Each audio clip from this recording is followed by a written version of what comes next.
প্রত্যেক দিন সন্ধেবেলা কি বানাবে ভেবে পাও না? চলো বানিয়ে ফেলো মাশরুমের এই রেসিপিটি। প্রথমেই কেটে নাও ক্যাপসিকাম, পেঁয়াজ আর মাশরুম। এরপরে কিছুটা কর্ন মানে ভুট্টা দানা সেটাকে সেদ্ধ করে নাও ভালো করে। সেদ্ধ হয়ে গেলে সেটাকে কর্নফ্লাওয়ার, নুন আর লঙ্কা গুঁড়ো মাখিয়ে একটু সাদা তেলে ভেজে রেখে দাও আলাদা করে।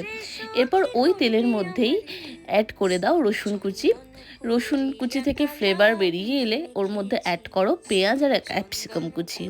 পেঁয়াজ আর ক্যাপসিকাম কুচিটা একটু ভাজা ভাজা হয়ে গেলে তার মধ্যে অ্যাড করে দাও মাশরুমটার সাথে একটু হালকা টস করে নাও। করার পর ওতে অ্যাড করো কুচনো কাঁচা লঙ্কা। ওটা আমি ক্লিপ দিতে ভুলে গেছি, তোমরা ওটা অ্যাড করে দিও।